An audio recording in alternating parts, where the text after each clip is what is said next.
Tinggal di rumah pohon terlihat sangat menyenangkan, bukan? Di negara barat bahkan bisa kita lihat para orang tua membangun rumah pohon untuk sarana anak-anak mereka bermain malahan. Mungkin jarang kita temui rumah pohon di negara kita, karena banyak hal yang jadi alasan sih. Salah satunya ya karena nggak cocok tinggal di perkotaan yang maju tapi menggunakan rumah pohon. Dan juga pohonnya pun jarang kita temui di perkotaan, apalagi yang jenisnya kokoh. Tapi di suku pedalaman ini kebalikannya. Ada banyak rumah pohon di sana. Bahkan hampir semua masyarakatnya tinggal di rumah pohon yang ketinggiannya bisa bikin orang yang akrofobia seperti aku langsung tremor. Suku yang mana sih?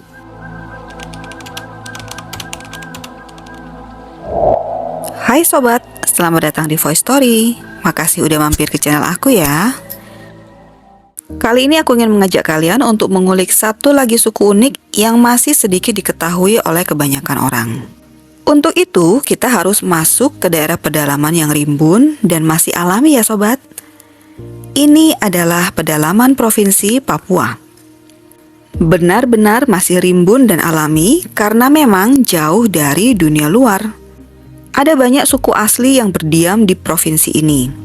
Suku yang mana yang akan kita bahas kali ini? Sebelum kita bahas suku yang satu ini lebih jauh, jangan lupa untuk like, share, dan subscribe channel ini ya sobat. Makasih. Suku kali ini adalah suku yang baru ditemukan sekitar 30 tahunan yang lalu. Saking terisolirnya mereka di pedalaman Papua. Bahkan sampai tahun 1970, mereka ini tidak tahu bahwa ada manusia lain yang sama seperti mereka di luar suku mereka sendiri. Dan selama itu, mereka hanya mengenal suku mereka sendiri saja yang jumlahnya diperkirakan sekitar 3.000-an orang. Suku ini adalah suku Korowai. Suku yang benar-benar bergantung pada alam sekitar mereka untuk bisa bertahan hidup. Bagaimana ciri-ciri mereka? Sama seperti suku pedalaman Papua pada umumnya. Dari fisik mereka, tidak ada perbedaan dengan suku-suku lainnya. Mungkin cara mereka berpakaian yang bisa jadi ciri khas. Sebab mereka masih murni memakai kulit dan serat kayu untuk bahan pakaian mereka. Jangan ditanya bagaimana modelnya. Sebab mereka masih sesederhana itu pola pikirnya. Yang bukan memikirkan model sebagai hal utama, melainkan fungsinya, yaitu untuk menutup bagian-bagian tubuh yang perlu dilindungi saja. Beberapa di antara mereka yang pernah bersosialisasi dengan orang di luar suku mereka sudah mulai memakai pakaian berbahan kain, seperti celana pendek untuk kaum pria. Tapi itu masih sedikit sekali dibandingkan yang masih memakai pakaian tradisional. Hal unik dari suku ini adalah tempat tinggal dan budaya mereka. Seperti ceritaku di awal, suku ini membangun rumah mereka di atas pohon. Dan ketinggian rumah pohon mereka benar-benar tidak main-main. Sampai 50 meter di atas permukaan tanah. Mereka akan memilih pohon-pohon kokoh untuk dijadikan tempat yang tepat dibangunnya rumah mereka. Dimulai dengan menggunduli ranting-ranting di bagian atas pohon, para kaum pria bekerja sama memulai memotong, mengupas, dan menyusun ranting-ranting itu menjadi tangga. Pengerjaannya mulai merambat ke atas sampai di tempat yang tepat untuk membuat pondasi dari susunan batang pohon yang dibentangkan secara sejajar.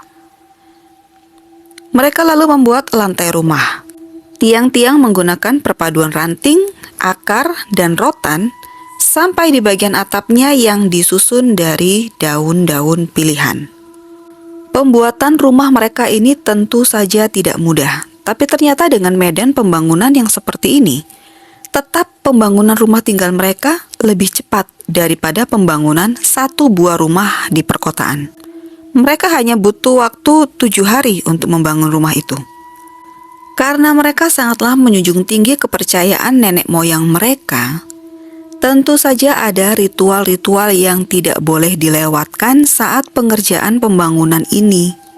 Seperti ritual malam untuk mengusir roh-roh jahat yang dipercaya bisa mengganggu jalannya pembangunan.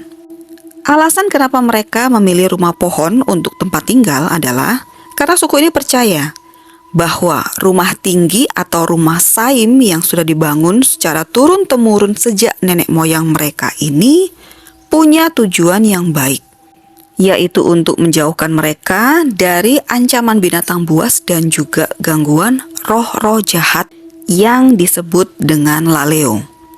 Apa itu laleo? Laleo ini adalah roh jahat yang dipercaya memiliki wujud mayat hidup yang bergerak dengan cara merangkak saat mencari mangsa dan muncul saat malam hari.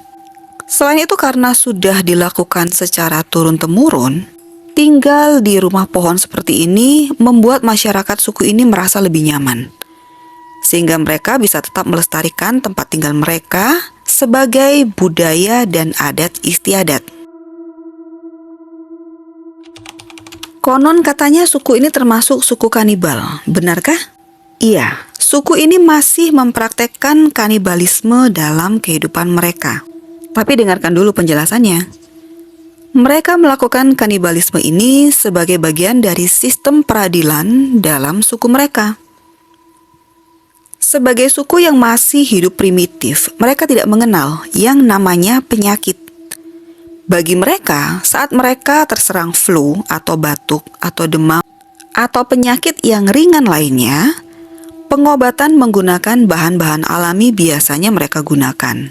Tapi saat ada anggota suku mereka yang menderita penyakit yang tidak bisa mereka sembuhkan atau mereka jelaskan, maka mereka menganggapnya sebagai sebuah kiriman sihir oleh penyihir jahat yang mereka sebut dengan kwa-kwa. Dan orang yang dianggap sebagai penyihir ini wajib hukumnya untuk diambil nyawanya setelah diadili. Setelah sudah tidak bernyawa lagi, maka anggota tubuhnya akan dibagi-bagikan kepada anggota suku untuk dikonsumsi. Bahkan bagian otak mereka akan dimakan selagi masih hangat. Orang yang berhasil mengambil nyawa penyihir ini berhak untuk menyimpan bagian tengkoraknya sebagai milik mereka. Sedangkan anggota suku yang sudah mengkonsumsi bagian tubuh penyihir ini akan melakukan ritual selanjutnya, yaitu memukul-mukul dinding rumah tinggi mereka sambil bernyanyi semalaman untuk menangkal hal-hal buruk yang kemungkinan bisa terjadi setelahnya. Tapi, konsumsi daging manusia ini tidak berlaku untuk anak-anak dan wanita hamil ya sobat. Dan ini juga tidak dilakukan terus-menerus. Ingat itu. Hanya kondisional seperti ini saja dilakukannya, sebagai bentuk peradilan sesuai dengan kepercayaan yang mereka anut selama ini. Namun begitu, prakteknya juga sudah mulai berkurang setelah mereka mulai berinteraksi dan membuka diri terhadap dunia di luar mereka. Wow, ternyata unik juga ya mengenali kehidupan suku ini.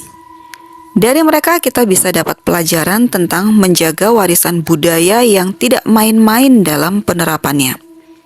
Bahu-membahu antar anggota masyarakat dalam setiap segi kehidupan. Dan juga hidup berdampingan dengan alam dengan cara yang benar.